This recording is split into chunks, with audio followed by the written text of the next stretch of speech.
From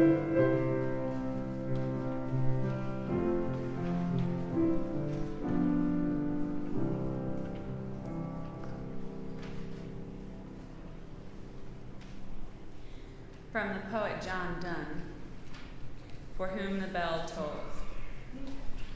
No man is an island entire of itself. Each is a piece of the continent, a part of the main. If a clod be washed away by the sea, Europe is the less, as well as if a promontory were, as well as if a manor of thine own or of thy friends were. Each man's death diminishes me, for I am involved in mankind. Therefore, send not to know for whom the bell tolls. It tolls for thee. When the bells ring out giving notice of a death, there is no need to wonder who the bell is ringing for. Sooner or later, that aching sound rings out for us all. In its echoes, we hear sorrow, we hear joy, we hear longing, we hear company, we hear remembrance. And in that spirit of remembrance, let us worship together. Welcome to worship at the Unitarian Universalist Church of Greensboro, North Carolina. I'm the Reverend Sadie Lansdale, and I'm the minister of this congregation. Unitarian Universalists believe that each person has a trustworthy relationship with the Spirit, with the holy, with the source of all life, with what some call God, though we name it and know it differently from one another. And we believe that because we are interconnected, nobody is free until we all are free. So we strive to build beloved community here on earth in our fellowship with one another and in our work for justice. Whoever you are, whomever you love, however you have found your way here, welcome. Now I need you to help me out this morning. Should you have your phones on during church making noise? No. Should you take your mask off? No. Where are we singing? For those brave enough to forge out in the cold, we'll sing our benediction hymn outside. Because the 5 to 11 vaccine is now available and cases are going down, this is the time where we're going to start thinking about singing masked again inside. We're not going to do it suddenly. We're going to talk about it. But the next thing for us in worship is to figure out how safe we feel singing together. And then, of course, the other thing to figure out is how to offer meaningful programming for our children as the under 5 crowd is not vaccinated, but it gets colder. So this is sort of what's up safety-wise, and you should know that in worship, we're thinking about children and we're thinking about singing. And we'll do it slowly and in conversation. If you're joining us online, go ahead and say hello in the chat. If you're in the sanctuary, will you wave good morning to everybody joining us on YouTube? We're thrilled to welcome James Court on the cajon this morning. James was with us in our parking lot worship when we were outside back when it was warm. And James, we're thrilled to have you back. It really helps. We're experimenting with drums since I've been here. I don't think we've had a drum in the service. So if you have any trouble hearing anything, it's very important to let me know by email after worship. It really helps us figure out kind of what to do acoustically, okay?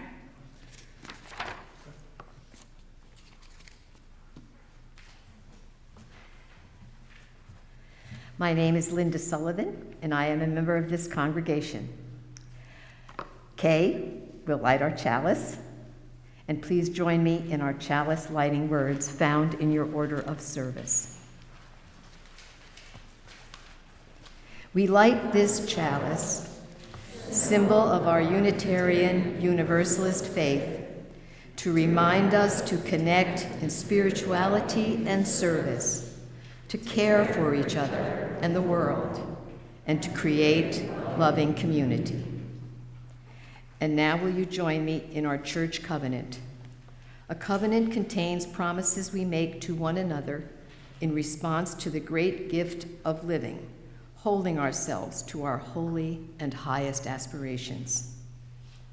We, the members of the Unitarian Universalist Church of Greensboro, do covenant to promote a search for personal meaning, respecting the individual truth in a community process of quest. Speak and act with caring, courtesy, and love, thereby maintaining emotional, physical, and spiritual safety for all. Support UUCG and denominational efforts with our resources. Combat injustice while promoting equality. Nurture our children on their spiritual journey.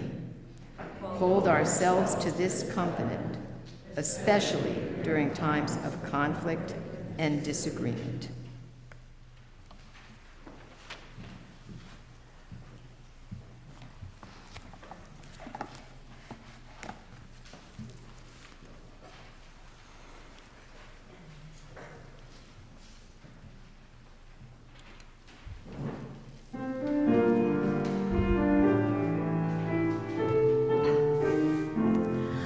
The lone wild bird in lofty flight is still with thee, nor leaves thy side.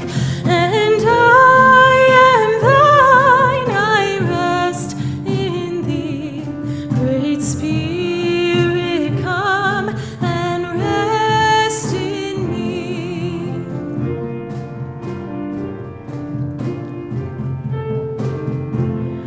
The ends of earth are in thy hands, the seas dark, deep, and far off land. And I am thine, I rest in thee. Great Spirit, come and rest in me.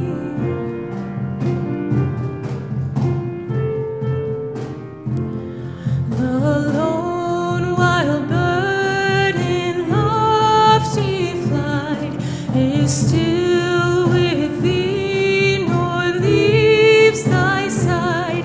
And I am thine, I rest in thee.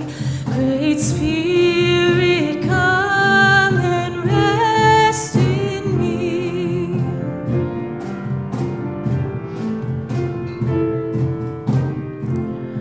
The ends of earth are in thy hand, the seas dark, deep, and far off land. And I am thine, I rest in thee. Great Spirit, come and rest in me.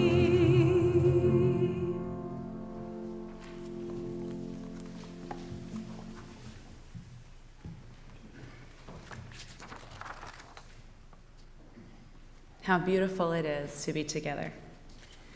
We gather in gratitude this morning, turning our hearts to thanks and praise for the gift of living, in the presence of the Spirit that animates all life, and in the knowledge that we are powerfully, profoundly connected to all that is, all that has been, and all that will be. At any time during our service, you can go to our Joys and Sorrows table to light a candle, a symbol of the ways our burdens are eased and our joys are magnified, knowing they are held in common. Will you rise in body or in spirit as we speak the names of those who have died since January 2020, those whom we mourn, those whom we miss, those whose mourning has been interrupted by time apart. We rise.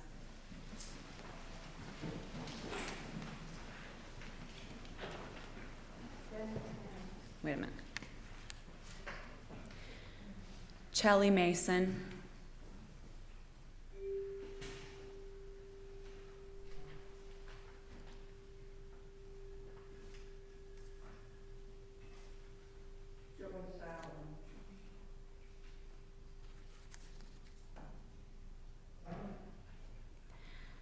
Nick DeVicci,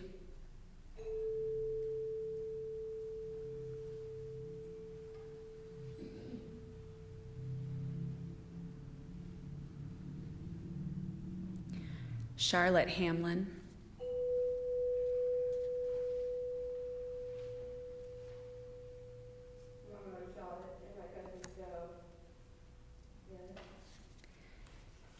Joyce Allen,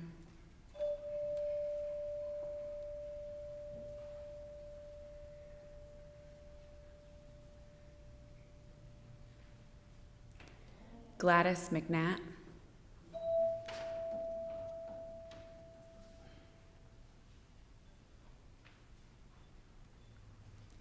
Pat Jacobs,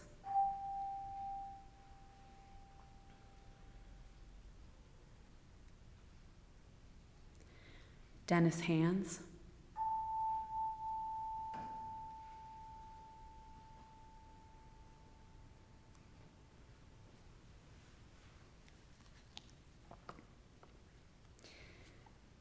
these are the members of our congregation. Now is the time for you to speak the names of those whom you have lost, either before that time or outside of this church. You can speak their name into this space. If you're joining us online, you can type their names in the chat.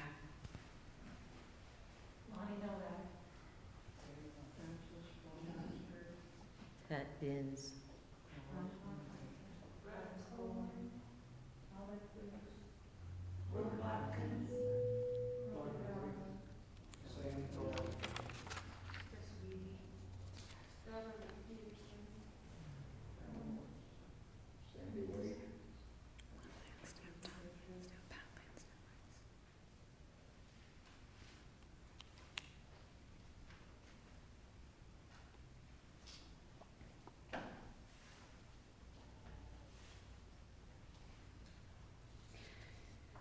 Sooner or later, that aching sound rings out for us all. You may be seated. During these few minutes of silence, you can focus on something you're grateful for, someone you are remembering especially today, or just the sensation of your chair supporting you. Will you find a comfortable place in your seat and take a few easy breaths as we settle into our shared silence together?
We send all of these prayers, spoken and silent, up to the love that holds us all.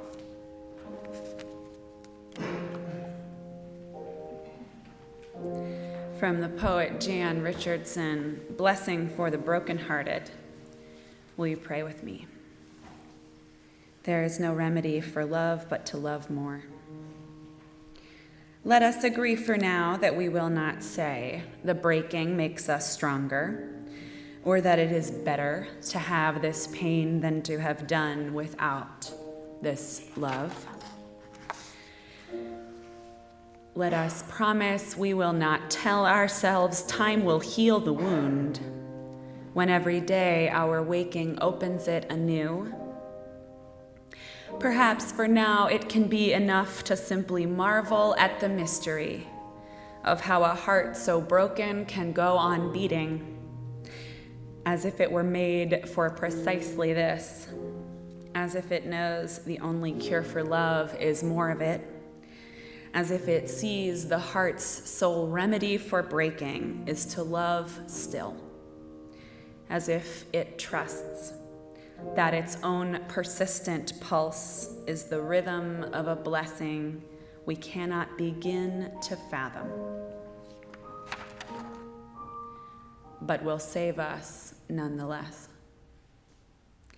We ask these blessings for ourselves, for those we love, and for those we do not love. Amen. We sing the things we cannot say, our prayers and our yearning, our heartbreak and our hope. Please join in our humming meditation and hum along with me to Spirit of Life. Come unto me, sing in my heart all the stirrings of compassion, blow in the wind, rise in the sea, move in the hand, giving life the shape of justice. Roots hold me close, wings set me free. Spirit of life, come to me, come to me. Spirit of life, come unto me. Sing in my heart all the stirrings of compassion. Blow in the wind, rise in the sea, move in the hand, giving life the shape of justice. Roots hold me close, wings set me free.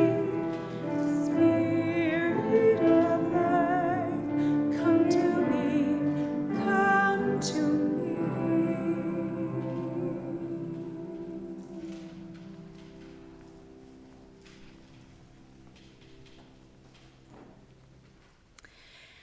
You'll notice I'm not wearing my robe this morning. I'm not offering you much in the way of my own words either. Instead, I'm wearing my mother's dress, which I wore to her memorial and to the committal of my grandmother's ashes last year, both. I'm reading you the reflections of a colleague.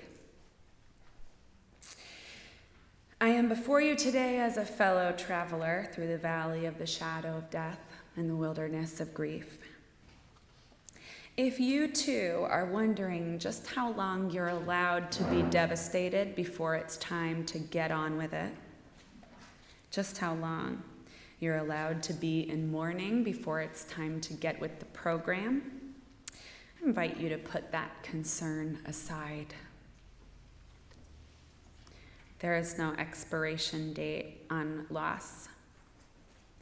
They say that losses are sustained. Part of what that means, I think, is that death doesn't just happen on the day. Of course, it happens every day after that. Losses are sustained. if you continue to sustain a loss, know that there is no expiration date on how long you are allowed to hear the bell ring. Church is the place where we practice being more fully human together.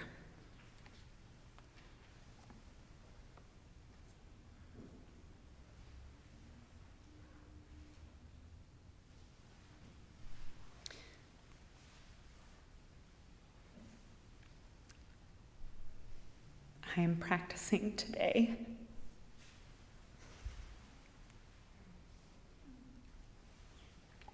And I invite you to join me. Hear the words of the Reverend Molly Hausch Gordon, minister of the Unitarian Universalist Church of Columbia, Missouri.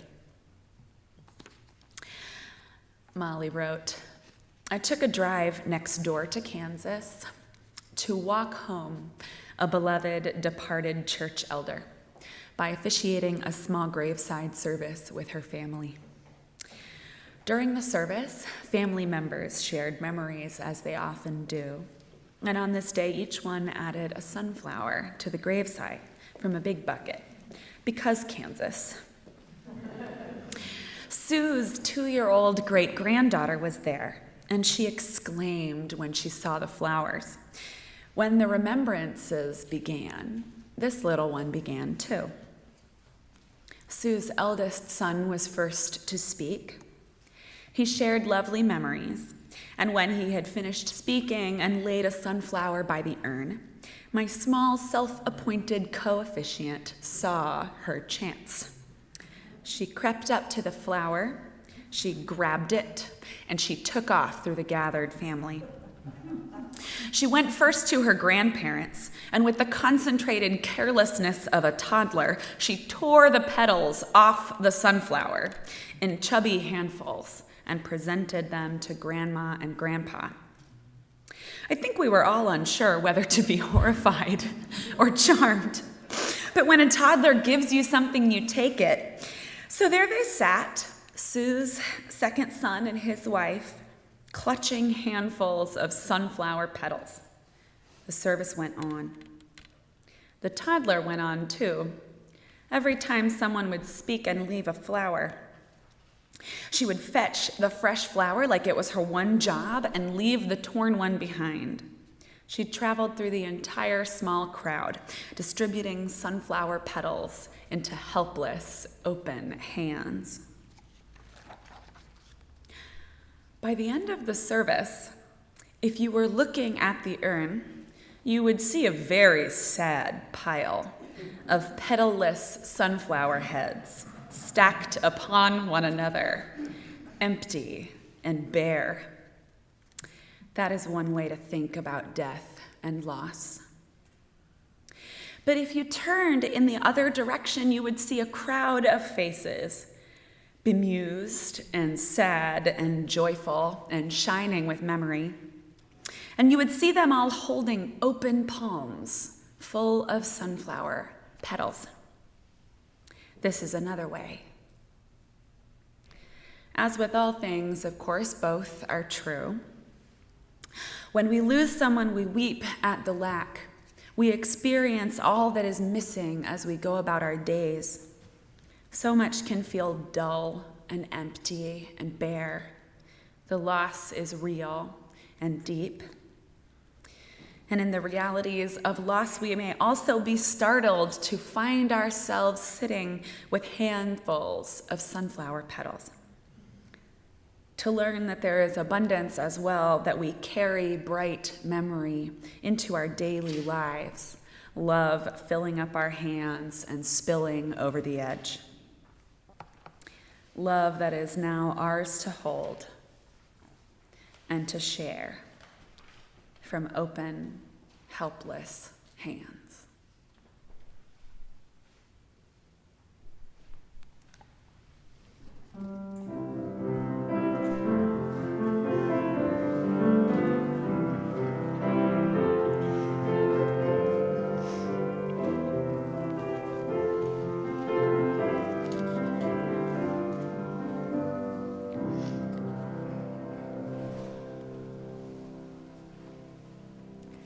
One of the ways that we live out our mission to create loving community is to contribute financially to the ministries of this congregation and to the good work of our community partners.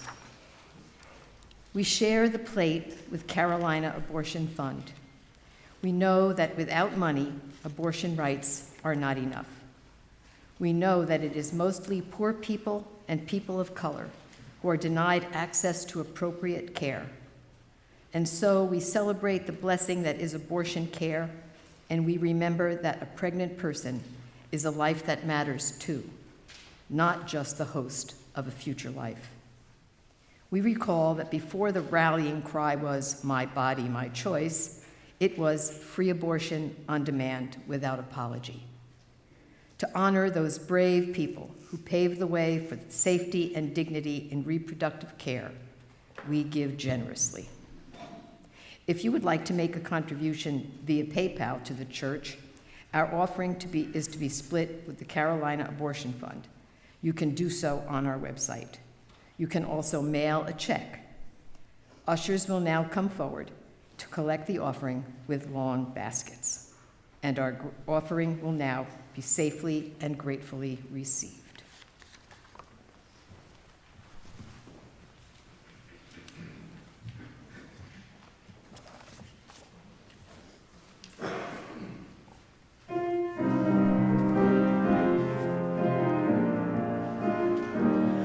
From you I receive, to you I give, together we share, and from this we live.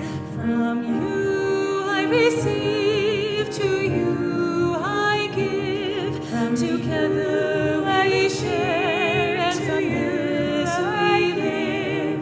Together we share, and from this we live.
Our reading this morning comes to us from the writer Aaron Freeman.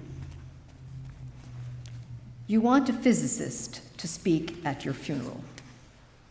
You want the physicist to talk to your grieving family about the conservation of energy, so they will understand that your energy has not died. You want the physicist to remind your sobbing mother about the first law of thermodynamics, that no energy is created in the universe and none is destroyed. You want your mother to know that all your energy, every vibration, every beat to you of heat, every wave of every particle that was her beloved child remains with her in this world. You want the physicist to tell your weeping father that amid the energies of the cosmos, you gave as good as you got.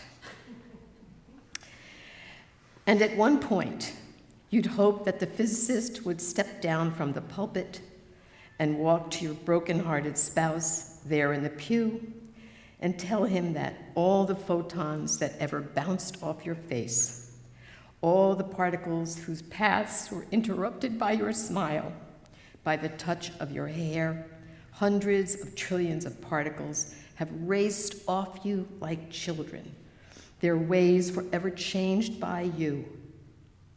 And as your widow rocks in the arms of a loving family, may the physicist let her know that all the photons that bounced from you were gathered in the particle detectors that are her eyes, that those photons created within her constellations of electromagnetically charged neurons whose energy will go on forever. And the physicist will remind the congregation of how much all of our energy is given off as heat. There may be a few fanning themselves with their programs, as he says it. He will tell them all that the warmth that flowed through you in life is still here, still part of all that we are, even as we who mourn continue in the heat of our own lives. And you will want the physicist to explain to those who loved you that they need not have faith. Indeed, they should not have faith. Let them know that they can measure, that scientists have measured precisely the conservation of energy and found it accurate, verifiable, consistent across space and time. You can hope your family will examine the evidence and satisfy themselves that science is sound and that they will be comforted to know your energy is still around. According to the law of conservation of energy, not a bit of you is gone. You're just less orderly. Amen.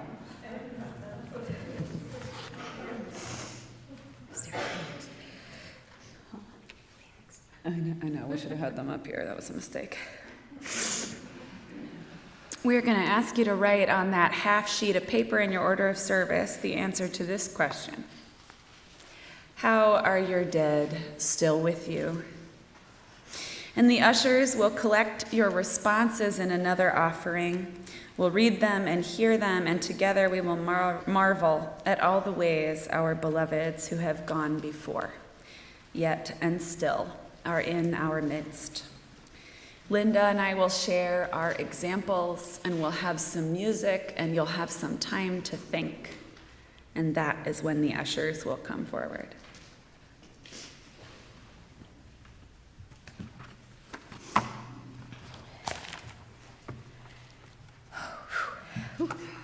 Okay, I'm going to get through this. For all the years of my childhood, my Scottish grandmother came to our house every weekday to care for us while my mom worked. She was a wonderful combination of a down-to-earth pragmatist and a risk-taking dreamer. After all, She took her 3 young kids, her youngest sister, and her aging parents from Scotland to the US in the steerage section of a steamship the year before the stock market crash. That took some grit. She was a fierce supporter of and mentor to her grandchildren, and she created many moral tales to bolster our confidence in our abilities and our worth. Though we were not always the best dressed, nor from the right side of the tracks, she wanted us to know that we were better off for being hardworking, smart, and generous than privileged and rich. At that time in our lives and in those circumstances, this gave us a way to maneuver in a social environment which we often found ourselves bullied. She died when I was 25. I inherited her jewelry box, which I brought with me just for safekeeping, which I loved all the years of growing up. It used to play Begin the Begin. Only you older members of the church will remember that song. But it had long quit since playing by the time I got it. And of course, there were the moral tales. In the years after her death, I would still go to her for advice, but the only answers I ever got were an occasional, surprising, random few notes out of the jewelry box, hi, Graham, and the memories of her moral tales, which I followed as best I could. In fact, the advice about money I followed better than I actually could. That moral tale from this proud, socialist, working-class grandma was that accumulating money inevitably led to evil, and any extra I had should be given away to help others. It wouldn't have been bad advice if I didn't get all fundamentalist about it and define extra money as everything that was left after rent and groceries. No saving for a rainy day or investing. Ooh, that could lead to evil greed. After my divorce, however, there was barely enough to cover the basics, and I found myself borrowing from friends and relatives and using credit cards to cover the unexpected.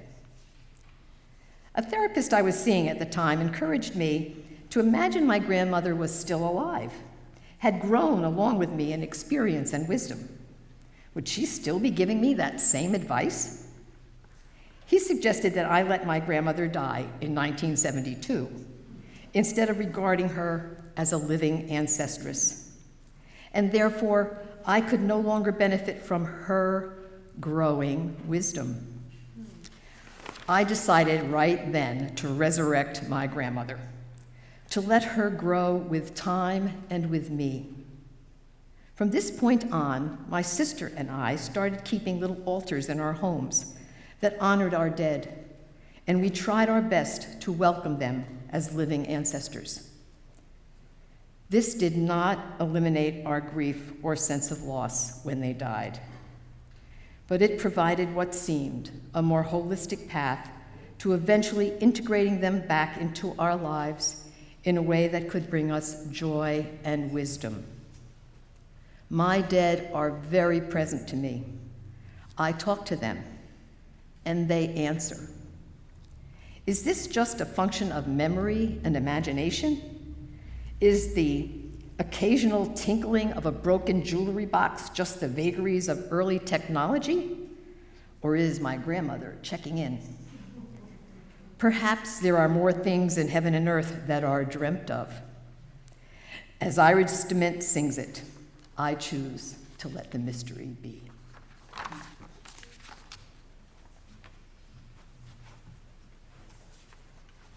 Thank you, Linda.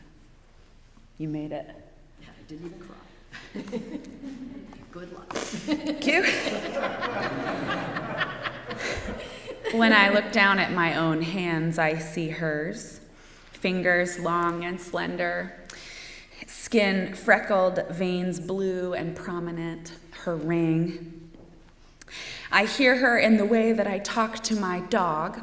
The frankly ridiculous and undignified pet names resound in her voice, in my mind, in my house. The most recent, by the way, is Honey Baby Sweetie Pie.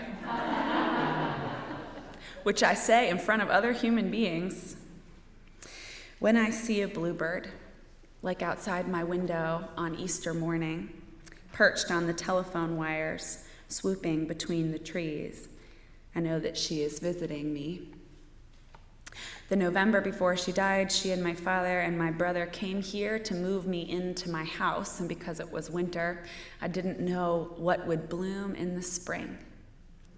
And a few months after she died in January, my surprise and delight and company when the azaleas flourished, like they did around my childhood house, like they did around her childhood house on Klein Street in Columbia, South Carolina. How are your dead still with you? Where do those sunflower petals of blessed memory spill out of your own helpless hands? If you're joining us online, you could type in the chat, keep each other company with your blessed memories. Is there an image or a phrase or something you choose to remember, something you choose to see as a sign that keeps your dead present with you?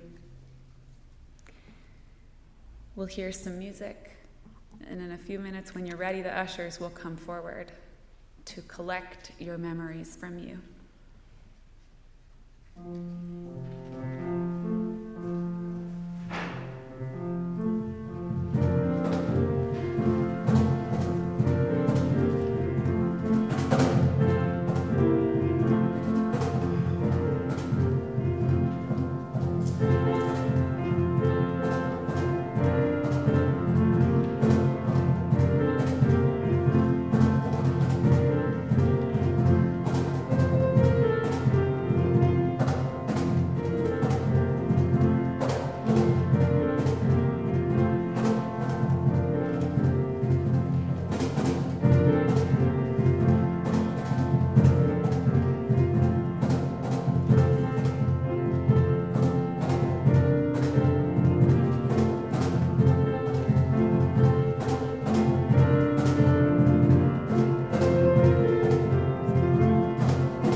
Let's hear a little bit so there's not just like microphone paper rustling.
A stack. How are your dead still with you? Through memories, experiences, and the moments that live on in us, day by day, as life travels on. These memories are not a stone that stays in our arms, but a floating form that comes back when the wind blows a certain way, or when we hear a song close by. I strive to follow the advice and examples. I learned that in the doing of things, I should always act in a way that when I look back, I will be satisfied with what I had done.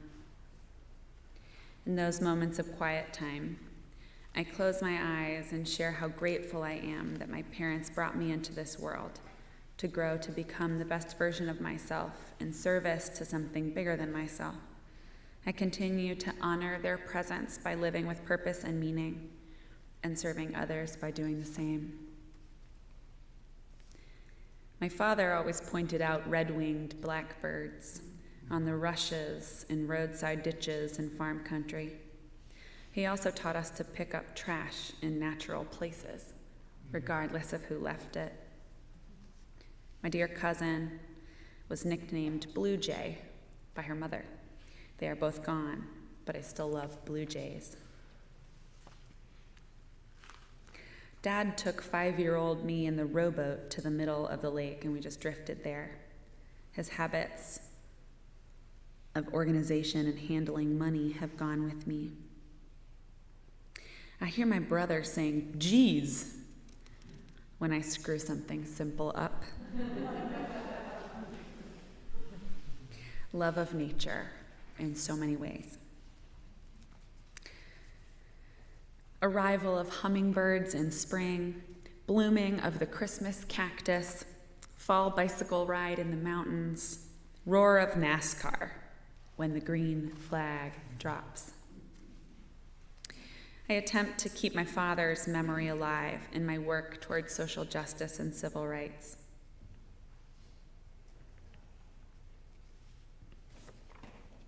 Beautiful, bittersweet memories. The smell of Jergens original lotion brings my grandmother to the forefront of my mind. It helps me reflect on the gifts she passed to me, like love of quilting. Washing dishes, drying dishes, mopping the floor, food, meatballs, sausage, orange soda. 700 Club, rides to school in a warm car with donuts.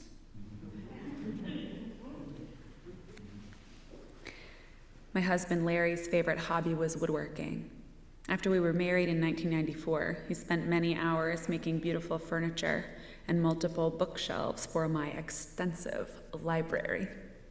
Every day I look at these wonderful parts of my home and feel that Larry is indeed an important part of my present life. My husband was unfailingly kind, and I never cease to miss him. In memories, in dreams, in my imaginary heaven, which I do not believe in, but which I go to for ongoing connection. Memories, smells, music, places, belongings, butterflies. I lost my husband 23 years ago. I know he would be very pleased to see the close connection I still have with his sister and 2 daughters. He loved Halloween and Taz, the Tasmanian devil. I think of him every day. My parents are still with me every day as I look around my home where they spent their last days. I feel their love and am more thankful each day to have had them as my mom and dad. I see one special picture, and I smile. When I plant and harvest vegetables and fruit. When I stop and observe nature and think of how much he loved the outdoors. When I make fig jam, now from my own figs, and blueberry jam with blueberries, now from Costco. With my memories, with my sister's smile. My mother and the smell of her lotion, in the sight of her clothing, in the sound of a song she loved. For a beloved dog, the sound of the wind and the clink of anything that sounds like dog tags, any smell or touch of anything leather. And for both of them, the smell of bacon. They taught me lessons, traditions, songs, recipes, love, and humor, and the importance of family. I have great memories. I get to attend the Moore family reunion every 5 years, following in Mom's footsteps. My great-grandmother Viola is with us in raising our voices unto the Lord, as she would say. The purest, off-key, light-filled expressions of gratitude and awe to the spirit of life. Viola was the kindest, most giving person I have ever known, and she is in my voice and in our voices together. I am turning into my mother. Same.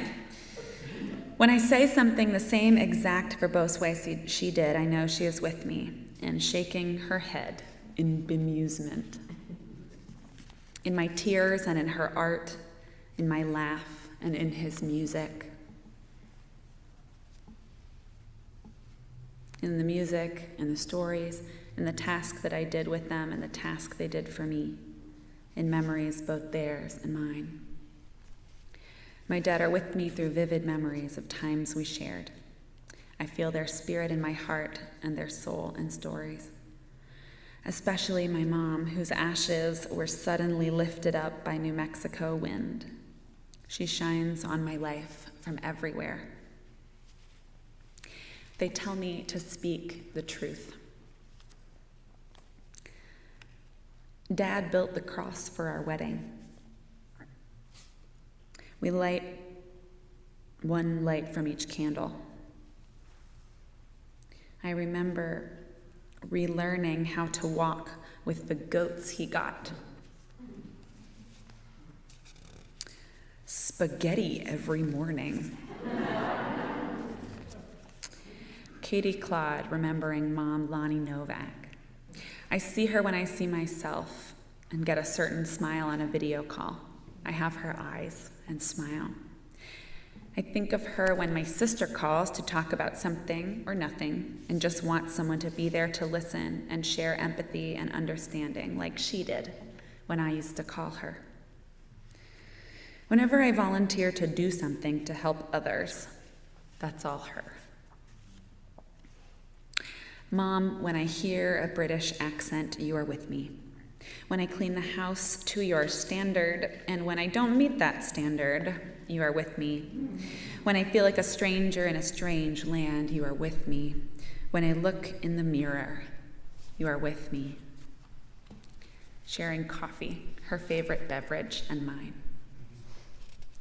My dead are still with me in my stubbornness, my strength, and my sorrow. My dead stand with me as I stand at the riverbank.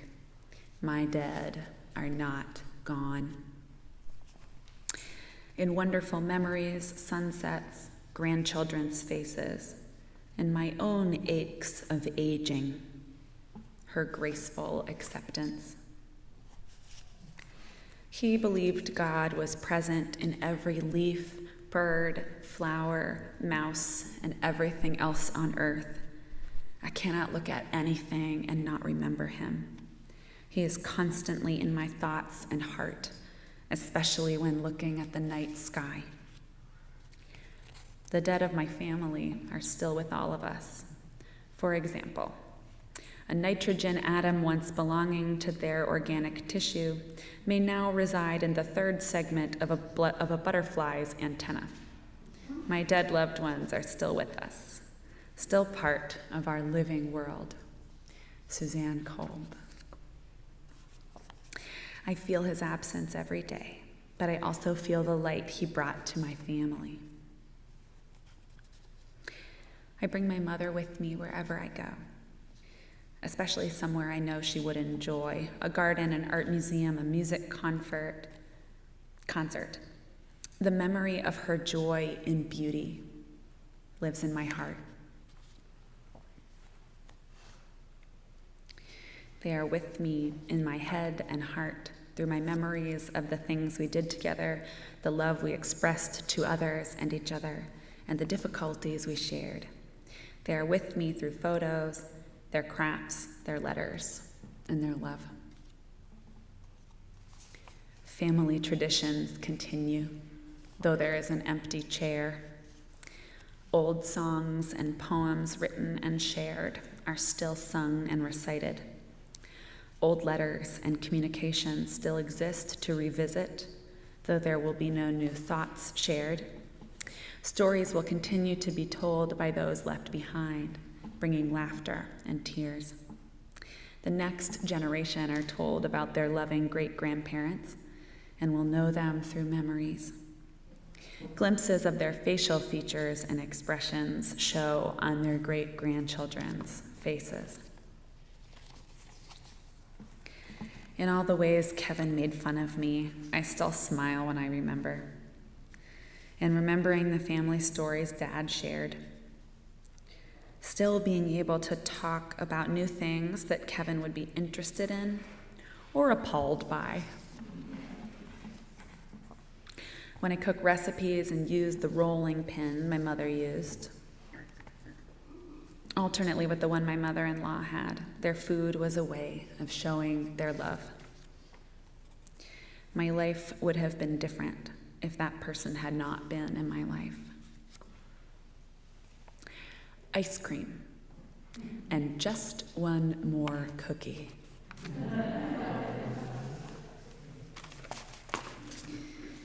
Indeed, the dead are not under the earth. May it be so for you, and so for us all. Amen.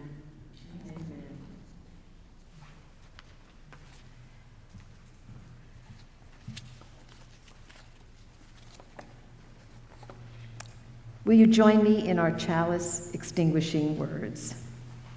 We extinguish this flame, but not the light of truth, the warmth of community, or the fire of commitment. These we carry in our hearts until we are together again.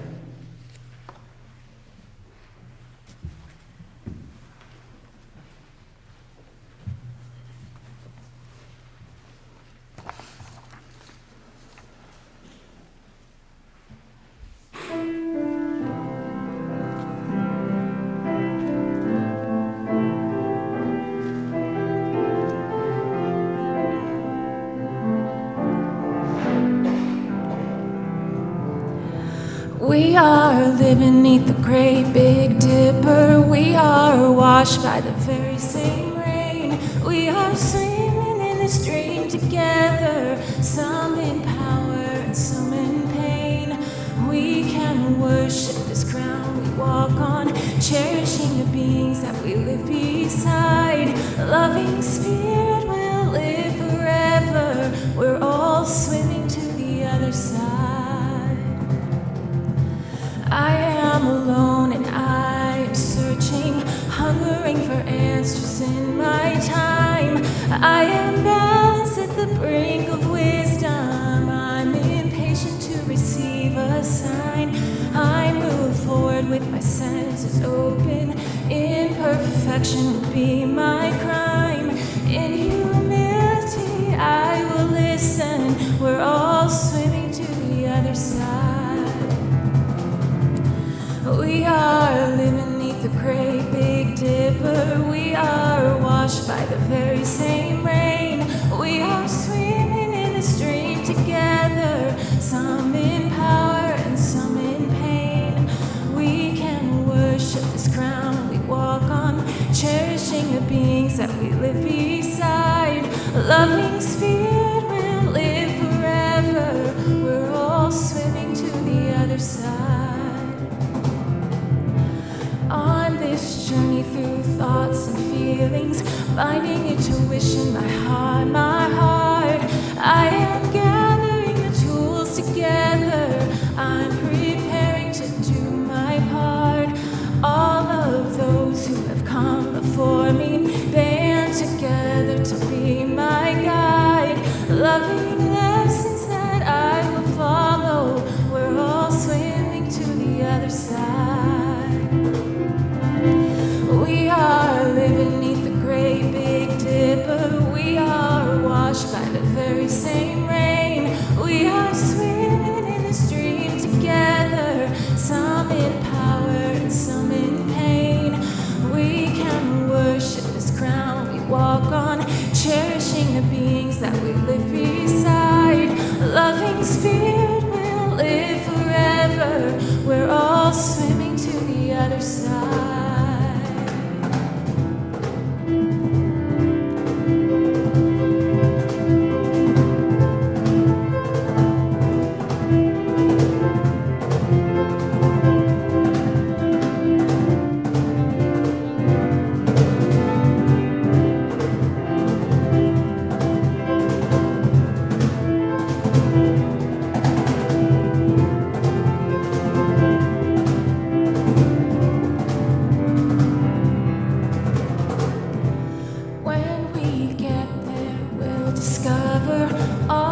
The gifts we've been given to share have been with us since life's beginning, and we never noticed they were there.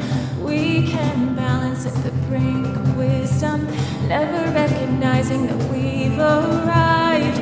Loving Spirit will live together. We're all swimming to the other side. We are living neath the great big dipper. We are washed by the very same rain. We are swimming in the stream together, some in power and some in pain. We can worship this ground we walk on, cherishing the beings that we live beside. Loving Spirit will live forever. We're all swimming to the other side.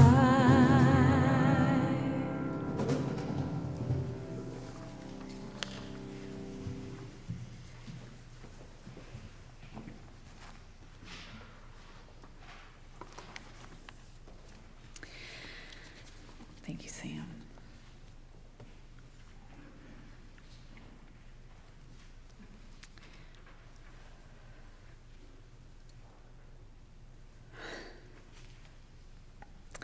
Now I have an announcement about the auction.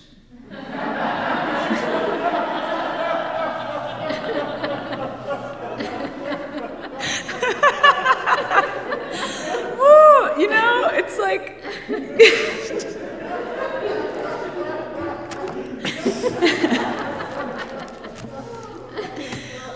Our, our Goods and Gatherings annual auction will open on Tuesday morning at 9 a.m. and close on Saturday at 9 p.m. It's all online. Please visit the auction homepage from our website for the online auction details. We have some really exciting donations this year. There is something for everyone. I personally am selling UU indulgences.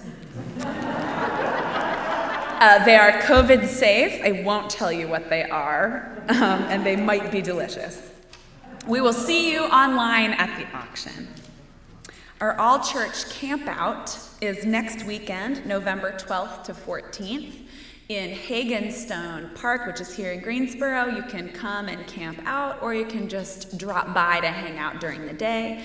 If you're a sleep in your own bed, don't like to sleep in the cold kind of person, come and say hi and then go home and be comfortable. Congregational meeting has been moved to November 14th, 2 p.m. Last week we moved it, right? So this week, I'm just telling you when it is. When is it? When's November 14th?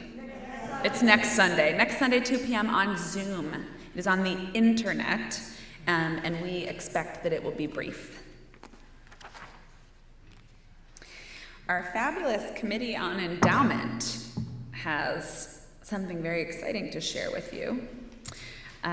Our endowment fund was established to help secure and strengthen the long-term mission of the church. Once the fund balance is $100,000, earnings from the fund can be distributed to help with things such as capital improvements, social outreach, or operating expenses. The fund's current balance is approximately $25,000. Okay, so we have to get to 100 in an endowment before you can take any out of it, sort of. UUCG has been presented with a great opportunity to build our endowment fund. An anonymous donor is making a matching gift challenge of $40,000, offering to match church members' donations to the fund dollar for dollar. So for example, a member's $800 donation would be matched for a total contribution to the fund of excellent work. If the congregation fully embraced this challenge, up to $80,000 could be added to the fund, which, if you've followed along and added up the previous 25 that are sitting in there, that would put us over $100,000, and we would be able to contribute to the operating expenses of the congregation through the endowment fund.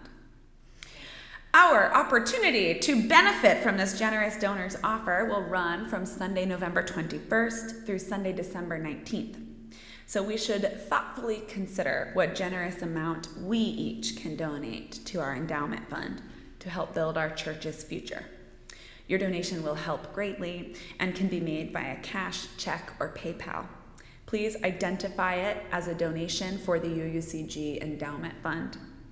Contact a committee member for questions. Will the endowment committee rise? We have Merritt Waite, our chair, Emily Batchelor, our financial secretary, and Suzanne Deering, our recording secretary. And Merritt, Emily, and Suzanne would love to answer your questions and take your money. Great. Will you say goodbye to everybody joining us online? It is so good to be together. Go with your dead still with you. Don't kid yourselves. Losses are sustained.